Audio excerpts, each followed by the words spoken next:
We have a very special guest in studio today. He is a jiu-jitsu black belt and the owner of 10th Planet Tanglefoot, the great and powerful Eric Longar. Welcome to the show. Welcome, sir. What's up, guys? Thanks What's for up, joining dude? us. Yeah, thank you so much for coming on. I've known you for a few years now, but haven't really ever had an opportunity to sit down with you like this. So I'm really looking forward to getting to know you. I'm super excited. Yeah. So, how did your whole journey in jiu-jitsu really start? Like, where did it all start for you? So back in, I guess it was like 2011, my wife, girlfriend at the time, we were living together. A lot of things came up. I got arrested, just weed charges back in the, 2011, it was a big deal back then. Yeah. And our life kind of, big deals today. our life kind of took a drastic shift, and we're like, man, we need to figure out what to do. And I thought about joining the military, and then dealing with the court case and things like that, I wasn't allowed to go into the military. And then my wife decided, she's like, well, why don't I just go? And so she left for the Air Force. And that's when I'm like, I got to figure out something to do. And my buddy came to me one day and he's like, hey, this gym opened up. It was the original 10th Planet St. Louis. Okay. Yeah, down in South City, right? Yeah, it was off Limburg, I believe. Okay. And I had no idea what jiu-jitsu was. Like, I had seen UFC and things like that, but I really didn't know. And my friend, he'd been following Pride, UFC from like way back in the day. And he's like, it's 10th Planet, we have to go. I'm like, dude, I'm not going.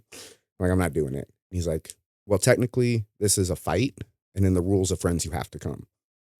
And I'm like, all right, fine. And so I end up going in the gym, and I got tapped out like 15 times in 5 minutes. And I realized, like, man, people can do that. Like, that just happened to me. There's people out there in the world that can fuck me up that bad, and I had no idea. There was nothing I could do, And I had, like, through high school and stuff, I had been like little tussles and scraps and things, and like, sure, I got beat up, and sure, I won some things, I'm like, I'm all right walking around. And then I walked in, I'm like, I have no idea.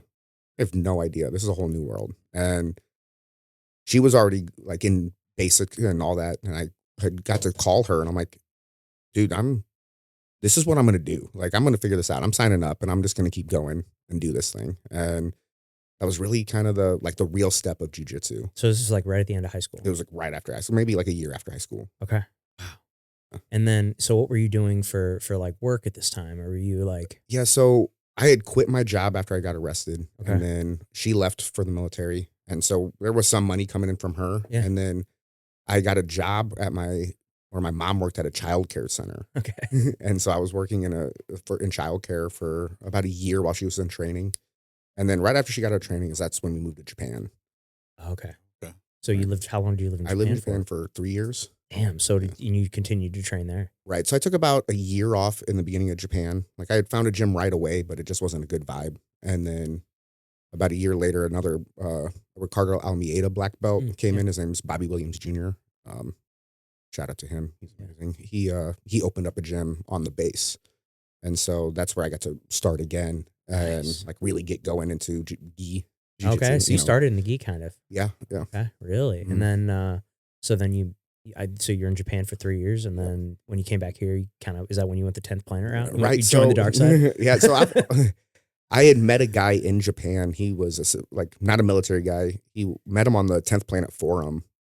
He was Eddie Bravo purple belt, and I was this blue belt under a gi guy. Yeah. And we met in Tokyo, and we started the Tokyo hotspot. It was like an unofficial 10th Planet. Okay. In Tokyo, and so I was still nogiing a little bit. Yeah, for sure. But did that, and then had kids and stuff, and there were some medical issues and stuff. Had twins, and the military had to quickly move us, so we moved us to Hawaii. I got to train in Hawaii for a few months while we were there dealing with these medical issues and things like that. And then that's what moved us to Las Vegas. Okay. And then you're in Vegas for a while. I was in Vegas for almost 5 years. Okay. Yeah. And then that's kind of where you really dove into the 10th Planet. Yeah, that's when it was like, oh, this is me going to school for jiu-jitsu. This is what I'm doing. This is what I'm doing. Getting my degree in jiu-jitsu. Right, I mean, dude, it's kind of the way you think about it. You want to be a doctor, you go to school for 8 to 10 years, to get a black belt in jiu-jitsu takes about 8 to 10 years, and that's right on time with it. Yeah. And that was very discussed with my wife, is like, this is what I want to do.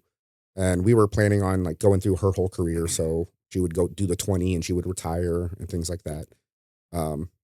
But training in Vegas was phenomenal and amazing. And dude, it's like the combat sports capital of the world. I mean, it's the Mecca. Yeah, it is. I mean, fighting, you think Vegas. Mm-hmm. You know? So very, very privileged and spoiled of who I got to train with and where I've gotten to grow in my sport. Yeah. You know? So is there some names that come to mind that guys you trained with that were just like fucking?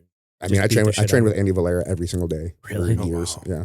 And I can talk shit to him. Yeah. That's about all I got for it. You know, some shit talk. I'd be like, dude, you felt stronger last time. You know, feeling light today. You losing some weight? Yeah. That's honestly all I got. And then, dude, it's just a room full of hitters every time you go in. And getting to start, I started at 10th Planet Vegas where there was 4 people on the mat. Oh, wow.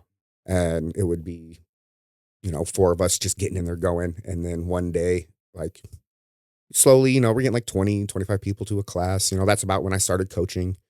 And I was running classes. And by the time I left Vegas, my class was about 40 to 45 people every night. Wow. That's a big class. That's huge. Big class. Yeah. And then, dude, just the randoms, open mat days, you'd have, dude, Uriah Hall, Misha Tate, like, like worldwide jiu-jitsu. Anytime there's a jiu-jitsu thing happening, yeah, bam, everybody's in Vegas. Yeah, and then Shit, ADCC's out. Yeah, I mean everything. Yeah. Everything's there. Yeah, and then where do they go for open mat or get any extra mat time? Right. It's Vegas. Vegas, yeah, and they're gonna come find the closest gym, and 10th Planet, it's a big name, so they're gonna think of that one. And, dude, especially MMA people and ADCC, like all these nogi specific things that they're gonna look for a 10th Planet. Yeah, the last ADCC they had out there was a line out the door. There was standing room only for the open mat. They had to turn people away. Wow.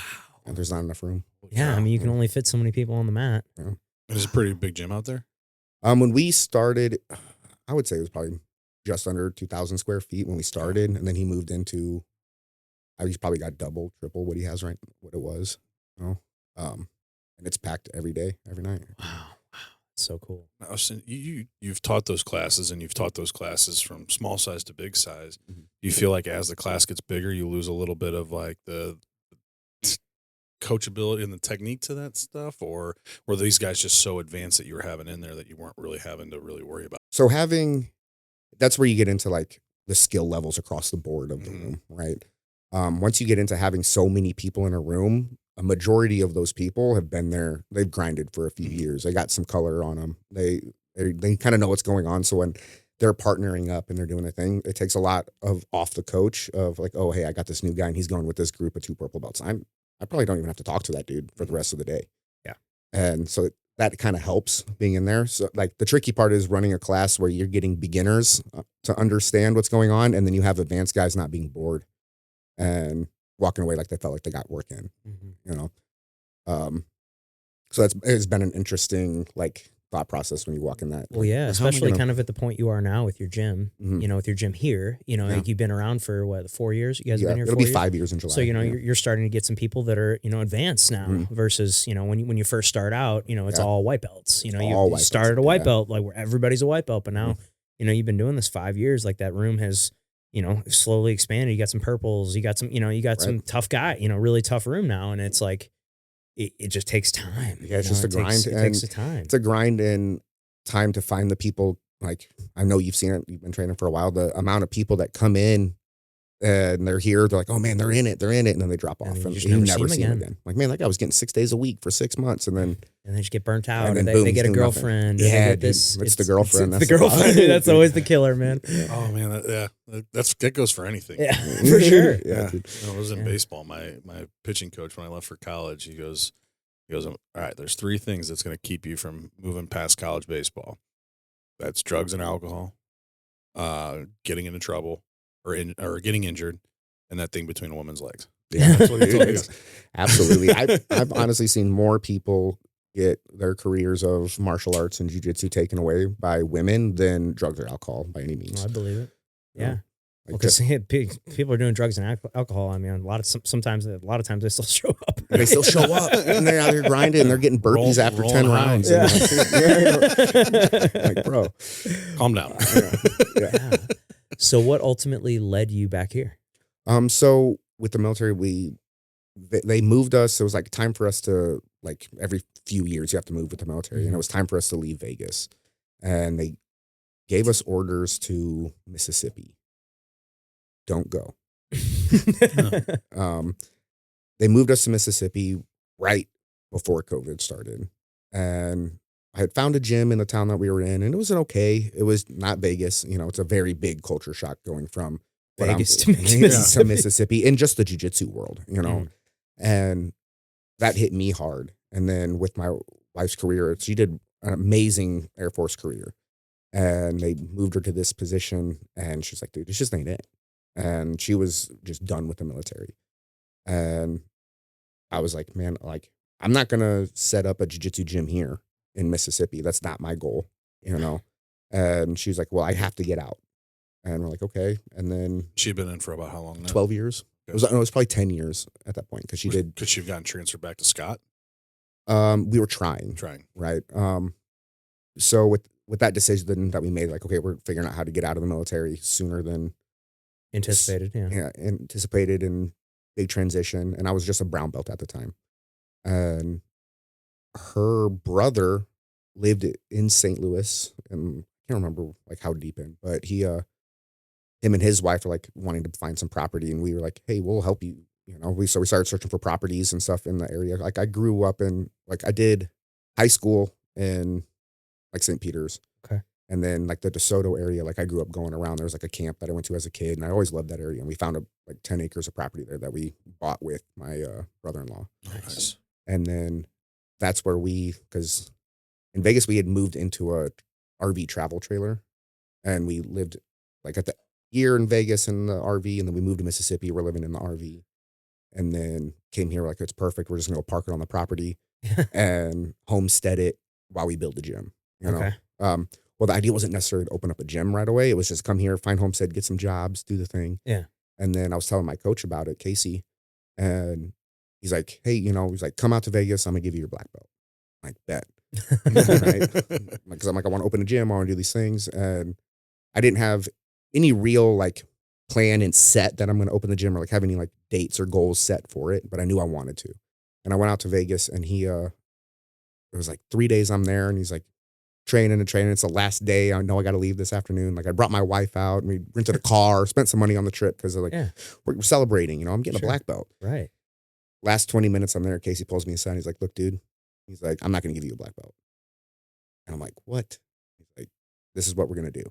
He's like, you're going to go out, you're going to open up a gym. I'm like, but you can't get without a black belt in 10th Planet. You can't open up a 10th Planet without a black belt. He's like, I already talked to Eddie. He's cool. He knows who you are. Like, you're just going to go open up a gym and get it going. Cool. You'll get it going. And then after a few months, 6 months, then we'll get you your black belt. I'm like, okay. Yeah. All right. If that's what it takes. So we came home, and as soon as we got home, I'm searching, finding the location. And I'm in Podunk, nowhere, Fletcher, Missouri, like 15 minutes outside DeSoto. And I'm looking at a map, and I'm like, where am I going to put a gym? Right. You know?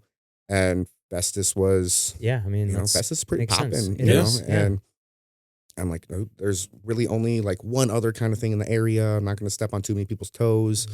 And that was kind of the home. What's the only other one? What's the other one down there? I don't know. Yeah. Hans. Oh, MMA. Han. Yeah. Hans MMA, you know? And I had went and like introduced myself to them when I knew I was coming and things like that. Hey, like, just a heads up. Just, you know, and I'm like, and I'm not like, I was down the ways for a little bit from there. You weren't next door or anything. Yeah. Yeah. You know, and that comes into just business. But they're two different clientels. Yeah, we do two different things. things. I don't sell the same thing as them. You know, MMA and jiu-jitsu are two different things. You know, I mean, there's aspect, you know, we're cousins for sure. But it's, you know, if you have a kind of a jiu-jitsu competition focused gym, that's very different than people that are, you know, wanting to fight. And the culture of the gyms, from what I've seen, are very, very different. Very different. Yeah. The difference between a fight, like a fight gym versus like a just straight jiu-jitsu gym, it's a very like different culture of the gym, I think. Yeah, absolutely. In what way? You know, from it's just you tend to get more like aggressive type people in a fight gym. You know, you get people that are wanting to fight. It's you know, sometimes, you know, the sparring days, things can get a little hostile, and Versus jujitsu, it's just, I feel like it's a little bit more. No one wants to hurt anybody. Yeah. And, I'm not, I'm a big fan of MMA and I've been in a handful of gyms like that, but it's just, from what I can tell, it just seems like a little bit different, like vibe. Yeah. And that's the thing too. Like, I don't agree with, I think that's coming to the Midwest from like getting to see Mississippi, because I was only there for like 2 years, and I was like, that area I was cool to. Do you know who Brandon McCatherine is? I've heard the name. He's a 10th Planet black belt. He owns the PGF Grappling Federation. Okay, yeah, I've heard that.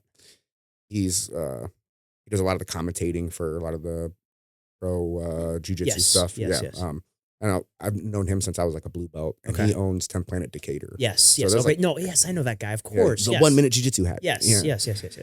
I got to train with him back and forth through that. But coming to the Midwest, seeing the culture of jiu-jitsu as a whole is wildly different from like the West Coast, where the West Coast, you have all these people who are fighters or jiu-jitsu guys.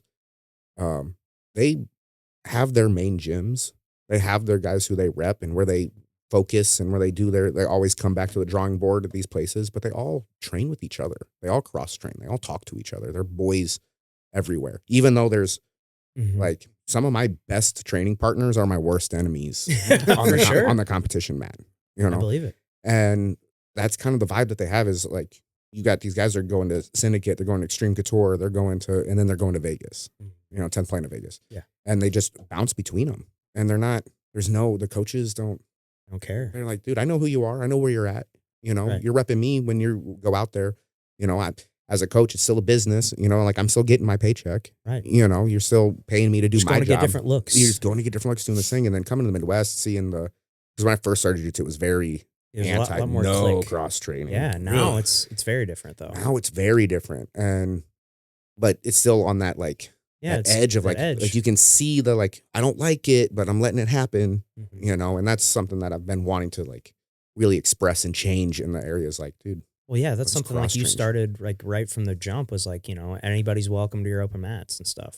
Anybody, any gym, any whatever. Anytime. And the main reason I don't go out as much as I want to is because I'm still grinding in a brand new gym. Yeah, for sure. And I'm just now getting to train with you guys. Yeah, I'm getting to step out a little bit more. The gym's kind of able to hold itself down a little bit. I got good coaches now where I can take a little step back, where I can take a Saturday for myself and just go be a dude in a room. Right. Yeah. And not be the coach, not be the guy that everybody's coming to with all the problems and questions and stuff. And you can just be a guy in a room, just another training partner. And dude, having you, these last couple months on Saturdays has been awesome. And we've all talked about how much it's been great having you there. You've been such a great addition to that room, because that's something we've been doing for 5 years now. So he's doing your warehouse. Yeah, the warehouse sessions. Yeah, he's been showing up on Saturday mornings at our warehouse. That's way too early, but but it's nice. You're done at 9 a.m. Yeah, sure. Fucking... I like 10th Planet time. I'll come out and I'll do it at 11. Wake up, have some breakfast, smoke a joint. Yeah, dude. Fucking chill out for a minute. Go get some rounds in, come back. Yeah, but it's a tough, intense hour. Yeah, we've been doing this for 5 years, ever since COVID. We Larry started out in a small corner of that warehouse, and now he's expanded it to that whole area that we have, and we've just been doing that pretty much. Because it started during COVID, we were just doing it, a couple days a week, and because all the gyms are shut down, we're like, well, we're still gonna train, And then it was like, all right, well, gyms are open again, but I still like us all getting together. It's still fun, and the Saturday morning just works nice for a lot of us who have kids and families and stuff. For me as a real estate agent, going to an 11 a.m. If I could make that, I would, but it's just that's prime time that people want to go look at houses and stuff like that. So it's just hard for me to make 11 a.m. on a Saturday. But 7 a.m. 7:30, I can knock that. I'm done and home and showered by 9:30. It's great. Yeah. And I got the rest of my day to, work or hang out with the family or do all the other things. So it's just been great. And it's I always say it's my hardest training session of the week. I mean, we do minimum go for it, dude. You guys are getting it. 50 minutes of rounds. That's the Mike Dalton standard is 50 minutes. And so what did we do last week? I think it was 6 10s or 10 6s or something ridiculous.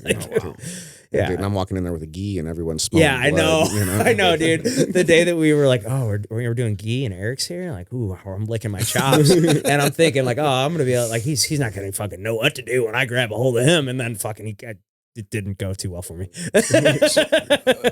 I'm curious about that. What is with 10th Planet only wanting to do the no-gi stuff? Is it just because of competition or I think it was more focused towards MMA. Gotcha. Like Eddie's vision. Mm-hmm. I can't really speak for him, but from what, from what I've seeing heard, through the things, it was more like, hey, why are we doing gi when no one's wearing a shirt? Right. And it was more MMA focused and to show like his system is MMA focused. Mm-hmm. You can't rubber guard. I'm not getting punched with a rubber. I'm sure rabbit punches, but I'm not getting knocked out if I can keep that posture, Right. And a lockdown, like that half guard game, if we're using it offensively and we're not getting stuck in that bottom half, like we can be offensive and play our game and control in a no-gi situation. Gotcha. Yeah. That makes sense. Yeah, no, it's like, so Eddie was like a big revolutionary from my understanding and from what I've, seen and read and heard and seen on videos and stuff. But, he started with, he got his black belt from John Jack Machado, who, he's only got like one or two fingers on his one hand. And so like a lot of his game was not very grip focused. Yeah, it was overhook, it was like underhook. overhook, underhook, like it wasn't focused on grabbing the gi because he didn't have fingers on that hand. But he's also still like one of the baddest dudes on the fucking planet, and he's still fucking people up even when he's only got one hand. And so like he kind of took a lot of those principles and then like, started the 10th Planet, being like an MMA focused guy because he was, really into MMA. He never fought MMA or anything, but very like wanted to apply jiu-jitsu the best way he could to MMA. So he like created this whole like, all right, I'm going to make just a no-gi gym essentially. Yep. And because like no one was ever doing, like he was really the Just first. no-gi. I mean, he was like the revolutionary guy for no-gi, really. I mean, when you think no-gi, you think like Eddie Bravo's in the fucking conversation. Yeah, absolutely. And like I believe I should be able to grapple in whatever I'm wearing. Yeah. And that's like I got blue belted in the gi in Japan where no gi was only because the only reason there was a no gi class is because my professor coach at the time, he's like, I will make sure there's a no gi class once a week if you show up. And I'm like, done. There, yeah. Can we do leg locks? Yeah. Yeah, man. It's jiu-jitsu's changed my life. Now, going back to the Japan thing, when you were training in Japan, when you first got there, it not the one on the base, but was it like Japanese guys teaching it, or like how? Oh, so the first gym that I found was another one that was on the base. Oh, it was like, 'cause the base was big enough, there was like you could have two gyms on the base, and it was just, I guess because I was so spoiled and like. Because the 10th Planet culture is very like, dude, just come on. Everybody's welcome. I was immediately a part of the team, a part of the family. When I went to this gym in Japan, I walk in, I'm like, I'm having to mop the mats by myself. They're fighting to see who doesn't have to be my uki, the person they're working with them. And it was just I didn't feel welcomed. I felt like, I'm going to really have to earn this. And I'm still just a baby white belt at the time. And I'm like, dude, I just don't got it. It's not fun for me to come here every night and just get shit on. And at least not get some kind of like camaraderie out of it. Yeah, for sure. And so I just walked away from it and then was kind of like doing our own little thing. Like we were just putting out some mats and I was going with some buddies and then some dude came by and he rolled with us and he's like, hey, one of my friends, he's a black belt. He's coming. He's going to open up. You got to train with him if you're going to do stuff like this. Yeah. Like actually learn. Yeah. I'm like, yeah, please. And then, please. Met him and he's like, you have to put a gi on. I get your 10th Planet, but you got to put a gi on. Like, yeah. So, I mean, like how often do you like, since like, kind of really getting engulfed into the 10th Planet system where you put the gi on? Like I know it's pretty recent, right? That you kind of got back into it. Right. Yeah. It has been pretty recent that, I had some guys that were doing a gi competition. Again, it was Reggie against Phil. Oh, okay. Oh, yeah. Right. And so Reggie's like, I'm doing it in the gi. And I'm like, or against a judo black belt. Yeah. Good idea. Like, okay, guy. But I mean, Reggie's a gi guy. He comes from a legit, these are Carlson Gracie. Okay. Yeah, we were, Phil's one of my main training partners and tough guy. I fucking train with him all the time. He trains with us on Saturdays, and like I'm like, oh man, we're all just like wanting for Phil to throw him, we knew it. But I mean, he sat down right away, which I'm like, I don't blame him, because I've been thrown by Phil dozens of times, and it's not fun. Yeah. So he like was training for it. I'm like, all right, so he's my, he's my guy. I got to, get him ready and prepped. And so I'm like, I guess we're putting the gi on. And we just started doing it every Sunday morning. And Joe bought me a gi. And you know, it's just sometimes you just feel cool tying that belt on, you know, and it just feels good. I got this belt that finally get to use it a little bit. Yeah, that's it. You know, it's not just sitting on my wall, you know. Yeah. So gotten to like, you know, and it's just been like a fun, different, a different way to do it. Well, it kind of revamps it. Like I feel like I go through phases where like I'm really into doing the gi, and then I go through phases where I'm really enjoying nogi more, and like I feel like it's just kind of a good way to keep doing the same thing, but like completely spice it up. Would give me a new. All right, I'm really trying to work on this guard and in gi, and then like, all right, no gi, I'm really working on my top pressure, my passing, and it's like you kind of work on these like different little things like during different periods, and like you just kind of keep it fresh. Yeah, and that's what it really has been, is just fresh and getting to just play a little bit more, get into a more of a playful mindset with it, and that's been a lot of fun. And then the last jiu-jitsu competition in Branson was my first gi competition since Japan. Nice. I'm like, you know what, I'm here. Kirk from Arnold Brazilian Jiu-Jitsu, he's been one of the guys who's like been really welcoming to me in the beginning of when I first came here. Trained with him a good bunch of times. The first time I met him, we competed against each other. Really? Yeah. And then we've competed against each other a few times, but we still have gotten to train together a lot and like work together and do things. But he was there. He's like, dude, just do it. He's like, just do it. You're here. Why not? And I'm like, because I'm like, all right, fine, I'll do it. And then I got second place, got subbed, and then, took second. I'm like, dude, all right, I guess the gi. Yeah, it's fun. It was fun, I guess. You popped your gi cherry, That's awesome, man. Yeah. Well, I mean, you've been doing jiu-jitsu for a long time now. What's an uncomfortable truth that jiu-jitsu's made you realize? I think how mortal, I think that's for everyone really, is how mortal you are, and how it doesn't, like, dude, I'm a black belt. I've been doing this a long time. And then some big, strong dude comes off the street, and I'm like, dude, it's going to be hard. This is a hard task to, like, yeah, sure, I'm going to figure out how to choke this dude out. But the work it's going to take to do that, or if this was a real street fight or something like that, if you could hit me, the risk involved that it still would take, to make this big, strong dude. Like the realization of like, I don't care how much there's opportunity for anything. Fighting's dangerous. Mm-hmm. Oh, dude, that's just the thing. One lucky punch. One lucky punch. One lucky. I slip on a rock. Yeah.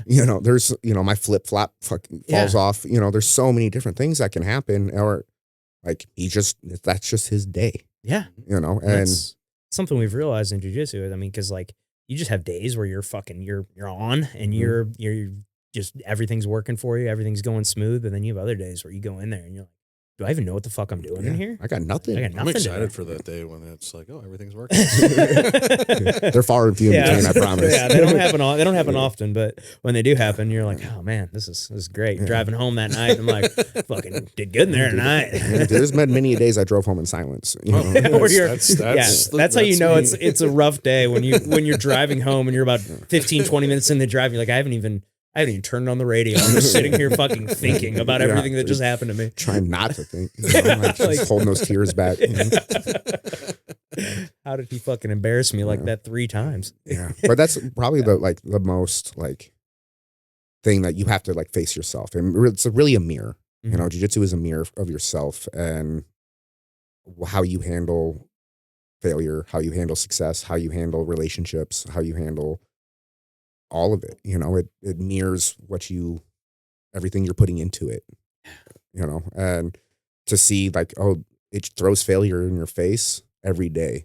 You're getting 1,000 micro failures every round, plus 1,000 micro successes. And you're trying to balance those of, was I good? Was I bad? Was I, it really makes you have to be introspective and true to yourself. Because the mats don't lie. It's one of the biggest things people say is the mats don't lie. I know who you are. I can tell if you got laid the other night by how good you're feeling on the mats, just by your vibe. Sure. Or like, oh man, dude, him and his girl must have had a fight this morning because he's crabby. He's mad today. Just not even the words, not just how you feel on the mat. I can dude, there's something's going good in their life. Or they're feeling, they're vibing, or I can say man, I'm going to have to go talk to this dude and see what's going on, just because of that round was wild. Sure. I mean, you hit it right there, talking, well, not just the whole rolling on the ground thing, but the community that comes with it is just incredible. Mm-hmm. And we've had everyone that we've had on here just talks about the brotherhood that comes along with it. And it's been, well, like I said, honestly really been doing it for, I did it for like 3 months last year, but not really counting that into it, but like really, really been doing it for about 7 months this year. And just the community that has come with it just immediately has been great. Yeah, it's amazing. When I say I have people I like around the world I could just go couch on. Yeah. That's not a joke. Right. It took 10, 15 years to build that community, but dude, drop of a hat, so many people, so many places I could just, I want to go to Germany, I'm going to go train and have a place to crash. You have friends like everywhere you go. Like, I mean, I've gone and traveled and dropped into many gyms, and it's like, by the end of that class, like I'm friends with some of these guys, Oh like, yeah. You're like friends on Facebook. You're doing things, you're following each other now. You're like liking each other's stuff. You're doing a thing. And then the guy in Nashville. Yeah, exactly. Yeah. We had this crazy story in Nashville. It was pretty cool. We were standing outside of this bar. Is he a 10th Planet guy? No, he's What was he? I can't remember the name of so I'm sorry, Aaron. I can't remember. I follow him we're friends on Facebook now, but we're standing outside of this bar, like waiting. We're like because a long line down the street. We're like, should we go in? Should we get in line? Should we not? And all of a sudden, this guy walks over to us and is like, "Hey, where do you guys train?" And I guess he saw my ears and he was like, and we ended up talking jujitsu with him for like 10, 15 minutes. Come to find out he's a 2-stripe black belt, and like he's like the head of security there. And he like ends up like letting us skip the line, like gives us like the whole VIP thing, and it was really cool. And then ended up like later in the night, he ended up like spending another like 20, 30 minutes with us talking. Just super cool guy, but it was just like that jiu-jitsu right there. Yeah, dude, it's wild. Like, dude, I've gotten pulled out of a car and hung like for like 3 a.m. I'm driving between Mississippi and Alabama in the backwoods. Maybe not 3 a.m., like 2 a.m. It's pretty late though. I had my 3 kids in the back, my wife and another girl from the gym, and we all went to Decatur and we're on our way back. Get pulled over.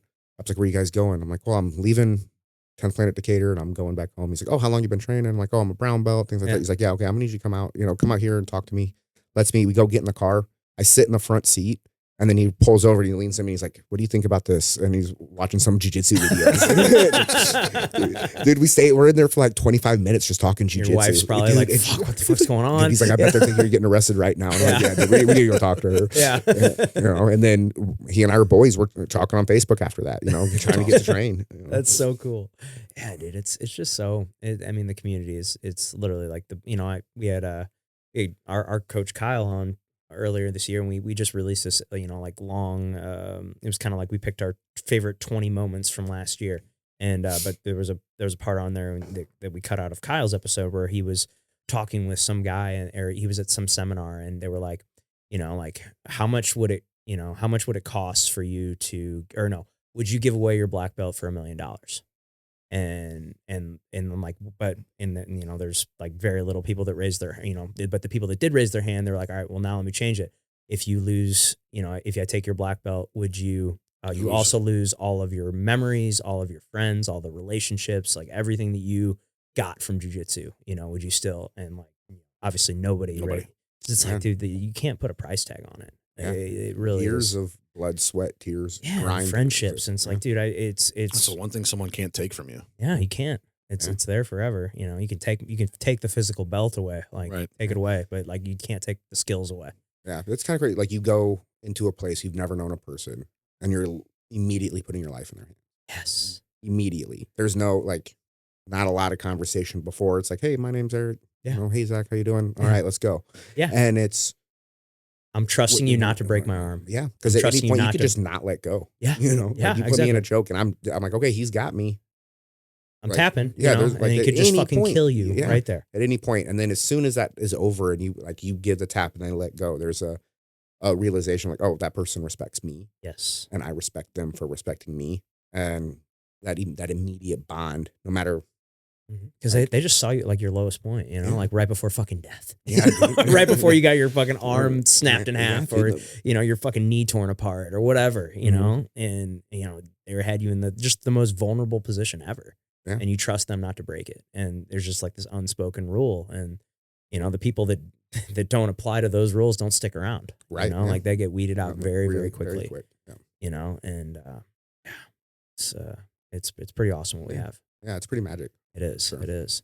So now, as far as like the business goes, like how was starting all that? Like what's been some challenges that have come across, on the business aspect of starting your own gym? Yeah. So we kind of just jumped into it. We went from her having a full-time career. Uh, we had invested a good amount of money in the beginning of us like coming into owning a gym and doing a thing, and we bought our property outright, and then I think it was like 17 grand left that I could open up the gym with, and no real form of like what income coming in the beginning. Scary. Scary. And my wife started using her GI Bill. So she's like, I'm just going to go to school for art. It's kind of relax. And, we get a stipend with the GI Bill. And so that's what we lived off of for, like 3 years. Wow. Again, we were living in the RV. Living in the RV on property you bought twins. cash. On property. Or do you have all three at the time? I had all three. Oh. Yeah, I had all three. So we were off grid. We put in a wood stove. Electricity. We eventually switched to solar, but we had some electricity in the very generators beginning. and stuff. Or? Yeah. We were hooking up to like, cause my brother-in-law, they put like a house type of situation, so they had electricity and we could plug in. Okay. So in the beginning we were able to do that, and then we went even more off grid to where we're running just solar for electricity. Again, just a wood burning stove and an outhouse. Wow. Right, dude. Yeah. And that's how we ran for about 3 years. With 3 kids. With 3 kids. Bro. Yeah. And 2 of them, like one of my son has Down syndrome and some heart things and stuff like that, but he's killing it, And then your son's awesome. Yeah. And my daughter, she had some a thing called hydrocephalus. It's like some swelling of the brain and stuff. We had to do a bunch of surgeries for that. She's doing awesome, But like through having to deal with appointments and things like that through this was one of those things like, dude, no insurance, like trying to figure out the balance of getting this gym going, running a business. And that's one thing I've always like believed in. Like, if you're going to do something, I'm going to do it 100%. I'm going full tilt. I'm going to struggle until I get myself up, And so we were in that situation for a while. And that's when I figured out that I had alpha-gal. The alpha-gal, the tick-borne illness. That Lone Star tick or whatever. Yeah. Right? Now, do you remember like getting bit by the tick? I remember the day. Because did you see the tick? So it was in February. No, dude, it was at the gym. What? Right. So like, right. So it was February of last year. Okay. And we were just like bringing my dog with us, and he's up. And then I like found a tick in my armpit, and I kind of pulled it off, and then I lost it in my shirt. And then in the second I lost it, it had bit me again, but it wasn't like it bit to stick. It bit and hurt me like a defensive bite. And then like 3 hours later, I'm in anaphylactic shock in the ER, having to take an EpiPen, and like was legit like almost dead. And that's insane. Yeah, the Mercy and Festus saved my life like 3 times from that.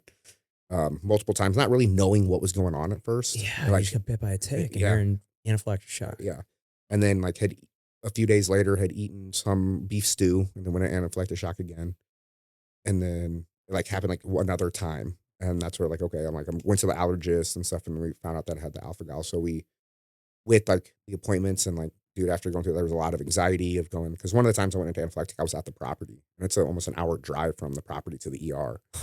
So I hit myself with an EpiPen and still was feeling bad. So I hit myself again, right? Like on my way to the ER. You're driving yourself. My wife was driving. Oh, okay. This was like, we had just got the kids to bed.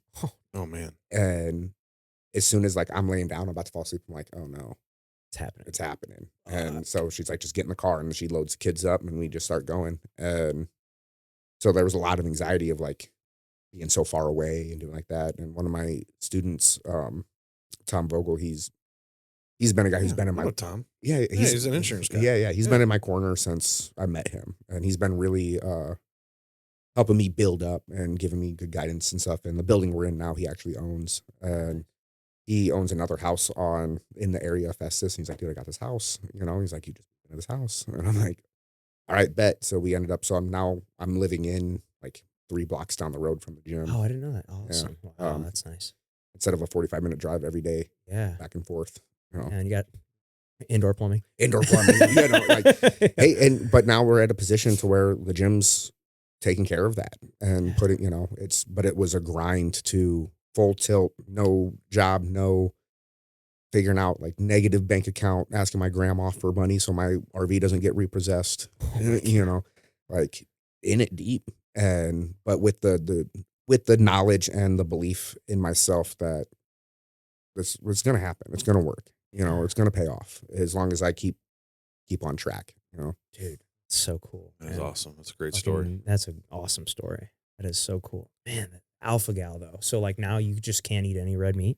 Right? Any red meat or anything processed with mammal. Really? So it's just mammal, but you said mammal, chicken and fish. But chicken and fish I can have. I had emu not too long ago. That was pretty good. Whoa! And so is this is this for life? You think? Or do you? I've heard some people so anecdotal. I've heard some people like grow out of it, or not grow out of it, but like eventually recesses. Yeah, that's the word. It's one of those. It's from everything I see. Every person's their own case. There's no one way this thing works. I've got a past client that has it, and he's had it for a few years now, and can't touch it. Gosh, man, it's been wild, and like my wife is phenomenal, and she's just found a way to cook around it and change everything. Honestly, it's made me healthier. For sure. If you can't eat anything like processed with that's, like just regular white sugar is processed through bone char. Really? Yeah. A lot of flour. Oh. Right. So there's lots like any store-bought bread. I have to bake my own, like my wife bakes bread so I can have bread or tortillas or, everything's homemade. Wow. Damn. That's crazy. Are you guys going to convert part of that land that you have down there into like farming and like fresh produce? I mean, eventually the idea is to get back out there to actually homestead, do a garden, do things like that. I was hoping to like raise animals and stuff. Like we raised a pig and chickens and things, and I like butchered a pig like right before I got alpha gal and stuff like that. So I had like done a little bit of it, and then like we're like, dude, I can't live out here right now. I can't do that. I need a kitchen. I need a, we were really figuring out we were struggling on like our eating, like that was a lot of fast food and a lot of things in that time where it was like, man, we need a kitchen. And then now that we have a kitchen, it's like, I can't give it up until I can get the infrastructure I need out there. So you can build an actual house out there where you can put a actual house on. And I like toilets. Those are nice. I was gonna say, dude, the outhouse thing. It's got to we got to put our coat on to go to the bathroom. No, I would put a heater out there. Like, are you talking back in the 1950s? No, this is 2025. I'd give those buddy heaters, the propane buddy heaters. Yeah, I'd have one of those out there in the outhouse. Because it'd be 6 in the morning. I'm getting up. I gotta wake up and go take a piss or take a shit. Take that morning shit. You don't want to be freezing. Yeah, dude. Oh man, that's crazy. Wow, man. Well, how? So you have twin girls, yes, and then your son is 10. Yes. So how far apart? Well, the girls are 11. Okay, and they'll turn 12 in April. Back to back. Yeah, back to back. That's how mine are. It's awesome. They're super close, dude. It's so cool. Yeah. How? So I mean, most people they have one and they get to adjust with one. What was it like jumping right in with 2 right away? So I had been like in and around kids. Like when I moved to Japan, I worked at the child care center on the base in Japan also. So I had a lot of child care experience, and being like the room that I was in was all like 1-year-old to 2-year-old was like my main age group that I stuck around. So having like running into babies right away, like it was my day job, so I wasn't tripping about babies. It's a little different when they're yours though. Yeah, dude, it really is. But dude, I think twins are cheating. Honestly, I think one kid's harder. And really, like to think about it, like they like tag teamed crying and things like that, but really, do they have that built-in like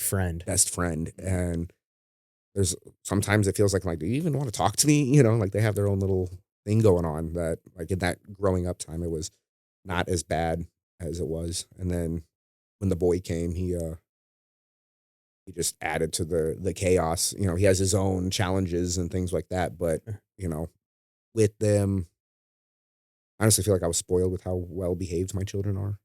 Maybe I'll have to deal with it later in life. Like the teenage years might be a little rough to make up for lost time. And that's fine. I'll take that. Yeah. Well, damn, that's awesome. Well, with having those twins and then your son, how has that shaped the way you understand emotional regulation? So emotions or like emotional regulation, that's been one that I've been very adamant about from like a young age. You know, I grew up, my parents fought a lot, loud, screaming. I wouldn't say there's lots of like any violent, but it was violently yelling at each other and things like that. And I was like, dude, I'm not going to do that. That is not who I'm going to be. I have to say, like through their years now, my parents have found themselves together way better than they were when I was younger. And so coming up to where like I don't want to live that life. I don't want to speak like that to my wife, you know. And I can probably say I can't remember the last time I've raised my voice in anger to anyone, you know. And do you think jiu-jitsu helped with that? Yes, absolutely. Yeah. You know, segue again. Yeah. To jiu-jitsu. Yeah. But back to that, it's been like a very thought out, or looking for the word I want. Like I put dedication into like figuring out how I feel and what I want to express, you know. And sometimes I'm slow in that processing, you know. It's hard for my wife, but I'm like, hey, I need some time to even think about how I feel about this before I can even express what I'm trying to say, so I don't do it in a way that's negative or have repercussions that I'm not actually looking for, you know, through my intention. And so with having 2 girls and a boy who has a hard time dealing with like emotional expression or just expression in general, you know, to find a way to bring that emotion has been very for the word like it's like bringing it to like attention at the forefront. Yeah. You know, our emotional regulatory, like where my girls, like I didn't have a place to say what I felt when I was a kid. You know, my dad was Army and was very like, dude, just do what you're told, you know, just do what you're told. And there's a place for that. You know, there is a place for that, but there's also a place for someone to say like, yeah, but why? You know, yeah, but like I feel like this. And then to be told like, okay, you can feel like that. You can feel the ways you're feeling, but these are the reasons why you have to do the things you don't want to do. Right.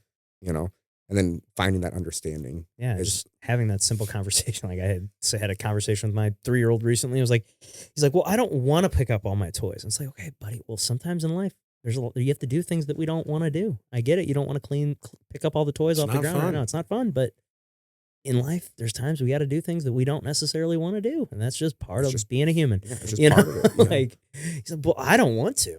Okay, well, we're gonna have this. Either, we're gonna have this conversation. There's a lot of things I don't want to do. Yeah, like I don't want to wipe your butt. You know? Yeah, exactly. I think I literally used that same example. I was like, I don't really want to wipe your butt, but I also don't want, you know, I don't want you walking around with a shitty ass. So there's, you know, then there's why we do the things is so you can have a happier life, you know, and not having your toys everywhere. Yeah, clears your brain. Yeah, to have a happier, more fun time. Yeah, makes your playroom way more fun. You know, you can find the toys that you want to play with. Yes, exactly.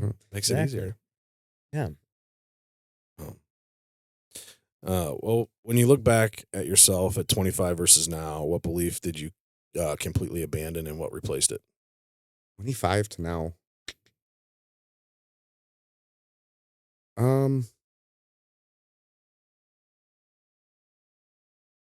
That it's so hard. What? Yeah. Just life? Just life is hard. You know, like, dude, it's hard. Life's hard, but it's as long as you grind, it's not. You know, like that's one thing. Like through jiu-jitsu in the years that I've done, like, man, after I look back, like, dude, at 25, 25-year-old Eric, he would eat black belt Eric's lunch. Right, I was a gangster at 25, really? Savage, like, savage. But you know, health and high mileage and things. Now, you know, I look at myself at 25 at but like skill level. I think black belt Eric. Sure, I mean, black belt Eric. Yeah. But 25, I would say, you know, like I was scraping purple belt. You know, I was hungry. I was looking for it. You know, I was meaner. I was faster. You know, way more athletic. Wanted it more. But like that. Getting through the like, man, this shit's hard. How am I going to figure this out? Do this thing. And then now I can sit back and be like, okay, it's going to get figured out. You know, that's the faith in whatever you want to call, you know, your God, your universe, your, whatever the juju is that, you know, anyone believes in. That's where I'm at, you know, that it's, if you have faith that it does work out, you know, as long as you put your nose to the grindstone. I think something that, you know, really, the reason that works so well for you is because you found something you like that you love to pursue. you know, like you found, you know, jiu-jitsu, and that, you know, that's been your driving force, you know, and you're doing something you love, you know, you're not, you know, just doing, you know, 'cause there's plenty of people out there that are, you know, you're going to work every day and not doing something that they love to do. You know, they're doing that just so that they can get the paycheck and go home and pay the bills. Right. And, you know, and then that time that they're, you know, that they're not working, that's when they live life. But you're doing jujitsu for a job, and that's, I mean, that's a dream. Yeah, it really truly is a dream. But that's the thing, for like, I do live a dream life, and I'm not shy to say it. And I know it's very fortunate and lucky to have it, but I dropped everything. You to sacrificed have it. everything to fucking have it, though. Everything for it. And that's what it takes, you know, and if you want something, you have to just do it. You just have to take it. You have to put the time in. You know, we were talking about guitar before we started. You know, if you want to be good at, like, dude, the only thing that's going to get you good is reps. Yeah. It's 100%. The only thing. Yeah. You know, I've been wanting to be good at guitar for longer than I've been doing jiu-jitsu, and I'm still not good at guitar because I don't put the time in. I don't put the effort in. 100%. You know, that's, you know, we were talking before the show, and like, that's something that I think jiu-jitsu has taught me, is it makes me realize, like, oh, you can get good at something if you just put the time in. Well, no matter what it is. Yeah. Because like before jiu-jitsu, like, I never really I'd never put this much effort into like any sort of athletic pursuit, or any sort of, like, you know, any sort of pursuit other than like my real estate career. Like, I've not like pursued something like I had jiu-jitsu, and made me realize that, like, I can learn, and that you know, over time, it just takes a long time. You can get pretty fucking good at something if you put that time in. It's just made me a better learner. And like, and as I'm kind of getting back into playing the guitar, I'm kind of taking those same principles and applying it to playing the guitar that I would use in jiu-jitsu. It's like, okay, well, okay, I'm you know, I'm having an off night, you know, my fingers are just not working tonight, you know, but then other nights, you know, you're hitting everything, or it's just sounding good, or, you know, feeling smooth. And then the other nights where you're learning something new and you suck at it. But then like 3 nights later, after I've been messing with it for 3 nights in a row, I'm like, okay, it's starting to sound good. All right. It just took some time. You know, I was getting frustrated 3 nights ago when I first started this, but now I'm figuring it out. And it's been great. You can just apply that learning principle, that whole like white belt mentality to everything. Everything. Yeah. Yeah. I mean, like I was going to say, I mean, how much more active you feel your brain is. I mean, for me, like, ever since I started, like, I've been playing for, I don't know what, maybe a month now. But like, I'm playing almost 2 to 3 hours every night. And I feel like my brain function is just way higher now than it was before. Mm-hmm. I'm thinking about things differently. And especially like, that's what I was telling Gina the other day, is like, just listening to, ever since I've gotten back into playing, I feel like listening to music is different now. Because I'm like specifically listening for the guitar. All right, what is the guitar doing right now in this? And you're like, can kind of like, because typically when you listen to music, you're just listening to the song and just enjoying it. Whole, yeah. But now I'm like trying to dissect it in my head. Okay, it's like, all right, now he's hitting the power chords. All right, now he's in the riff. You know, it's like I'm like dissecting a little. I'm like playing around. I'm like, oh, this one doesn't sound too hard to play. Maybe I'll look this one up later. You know, I have a whole list. Yeah, I got a list of like ones I want to learn. And it's just it's changed. It definitely kind of makes your mind work a little different. Yeah, I've definitely really enjoyed getting back into it. You know, just another thing to suck at. Yeah, you know, like I think it's good to have things to suck at, and things that you're never going to complete. You're never going to finish. We're never going to figure out jiu-jitsu. We're never going to be the best in the world. We're never going to figure out, we're not going to be experts in every single guard, every single takedown, every single submission. Like, we're never going to figure that whole thing out, but we can get pretty good at a few things. You know, it's kind of the same thing with the guitar. I'm never going to be fucking Jimi Hendrix, but like, if I can play a couple songs around a campfire, like, that's cool with me. Yeah. Like, I want to have the like long-term goal that I have for playing the guitar is like, I'd love to eventually be able to play and sing at the same time. Because that's like, I don't know if you've ever tried to do that, but it's fucking hard. Yeah, it's hard. Like, it's hard. Because I think I'm a halfway decent singer for a handful of songs, but like, you put that guitar in my hand while I'm trying to play. If I'm playing a song that I know the words to, and I try to, it just like my brain doesn't do it. But I mean, obviously there's plenty of people out there that can do it. So I know it's possible. So, you know, maybe I practice for a few more years and I'll be able to figure that out. But it's just going to take time and reps and just build that fucking mountain out of layers of paint. You know, just every single day, just throw on another layer. Yeah. Well, you mentioned something there and wanted to ask you this. You know, we're never going to master anything. How do you measure success in life when progress isn't really linear and mastery can never really be achieved. Seek happiness and success will follow. I think that's the best way to like really find what success is, right? Where are you finding yourself the most at home, right? Are you in the places that you feel the most like content? Are you feeling safe, happy, where you can be vulnerable, right? Are you putting yourselves in those positions? Because that's successful, right? If I can be in a spot where I'm in a room full of dudes where I can be so vulnerable and go so hard and put myself in situations where I'm puking or I'm crying or I'm like, that's successful, right? Sure, I can pay my bills. Sure, I can do, but I'm not seeking the green, I'm seeking the vibe of like what I'm looking for. What's the vibe of what my success feels like? That's what I'm trying to like when I'm, lack of a better word, manifesting. It's not necessarily I'm manifesting, I want a gym and I want to make $300,000 a year and I want to do things like, no, I want a gym that works hard. I want a gym that helps me pay my bills and feeds my kids. I want a gym that doesn't take so much away that my family doesn't see me. I'm very fortunate that my family trains with me, but like those are the things that I feel successful with, and that's how I try to like project it. And there's like seek the happiness in the things that you're doing, and the success is going to follow no matter what. And I've really found that to be true in my life. Is like I'm just following the vibe, dude. Like, it's the best hippiest way to say it is like I'm going what feels the best. If this is where I'm happy and it's doing the things that I need it to do, I'm successful, dude. That's awesome. Fuck yeah, I love everything you just said. Yeah, that's awesome. It's amazing, man. Well, you mentioned your kids there, and something we think about on this show a lot is like, this is kind of a time capsule for, if anything were ever to happen to Pat or I, like down the road, like, at least our kids have hundreds of hours of us talking on the internet at this point, which is like, if it would be cool to like go back and see what my dad was like in his early 30s. So like, that'd be really cool to see. Just having conversations with his friends. Just all these times. Yeah. And so, we kind of look at this as like a time capsule, like for our kids. So, I'll ask you, like, if your kids were to listen to this in 10 or 15 years from now, like what's something that you'd want to tell them? 10 to 15 years. How old would they be? Way too old.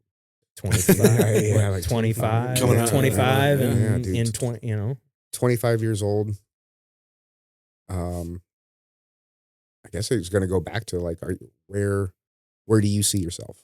I look at the 20 to 30 year age range as the grind time, right? That's when we really got to put that work in and do that thing. But you got to pick your direction, like find your direction and just go that way. And don't be afraid to get turned off that direction. Like, because like a direction is just getting you one way and you never know where the next door is going to open and which path you're going to take. So just be willing to take the next one. Well, I mean, as a person that's been traveling around the country with the military, I'm got pretty good at navigating that path and that change of directions. So that makes sense. Mm-hmm. That's awesome. Well, and I mean, you're an athlete, a business owner, a father, a husband. How do you balance all of those relationships? I'm gonna use a quote from my coach from Vegas. He has this little speech. Those speeches you're sitting there and like, dude, that doesn't apply to me. Like, I don't want to hear this. Your coach is going, and like the one that always hit home is have no balance. When I'm at home with my wife, that's what I'm doing.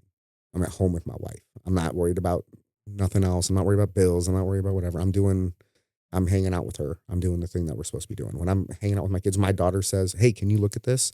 I'm doing my best to be, hey, let me see what she's telling me. When it's time to like, hey, can you take the trash out? I'm taking the trash out. I'm not on my phone kind of, I'll get to it. When I'm training, I'm training. I'm not worried about nothing else going on in the world. I'm having no balance in the things that I'm doing when I'm doing them. I'm 100% in those things. When it's time for me to work, I'm working, right? Again, this is me, like, that's the idea I'm striving for, right? To be able to create the balance. It's having presence. Yeah, sure. Wherever you are, you be where your feet are. Be where your feet are. Yeah. And that's how you find that balance is like, oh yeah, I can take as much time as I need to handle the gym. to handle building a business, or, oh, I got a competition up. I can take all the time I need to put a training camp in. No problem. As long as I'm handling my business at home, right? It's like, if I'm putting in that quality time with the wife and the kids, then world's my oyster, you know? And if I'm putting in the quality time with the work, then that gives me the ability to go have that quality time with my wife and kids, you know? But if I'm dabbling in the halves of both, that's where everybody starts feeling like their cups aren't getting full. Yes. That's great, man. Now, what are the goals moving forward with the gym, and where do you see yourself moving from here?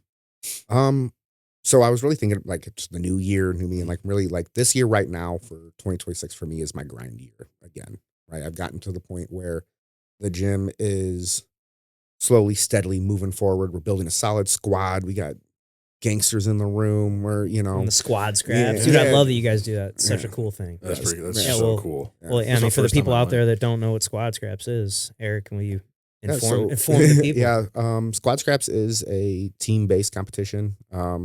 Submission only. We've been only doing it like white and blue belts. Really, the idea behind it is to bring all of our gyms together in The local, you know, our local community gyms together in a fun, relaxed, cool way to show off the Midwest talent, even at a lower level. Because, dude, the Midwest actually got some talent, and I feel like the Midwest doesn't have a big enough stages yet, you know. But for us to have our younger guys in the rooms and stuff have the ability to get put on a YouTube, or to get, you know, get some highlights, get a cool flashy thing happen, and get to be a part of a team deal where we're in the room together and getting to hang out, where our teams are co-mingling versus we're on either sides and just stacked up. Everybody's in the room together. Yeah, we're all in here together, shoulder to shoulder, standing, you know. Yeah, and of course we got our guys we're rooting for, you know. For But sure. dude, I want my guys to win, but you know, I want them to beat the 10th Planet guys. But Yeah. I'm there, and I'm still friends with everybody there. You know, like I'm rooting for my team, but we're all friends. Yeah, and that's what's great. Like what we're really trying to do with it is just bring that, like, one, get our younger guys more matches at if very low price, if not free, is the best we can do. You know, is to where we're getting multiple matches a night against real scrappers.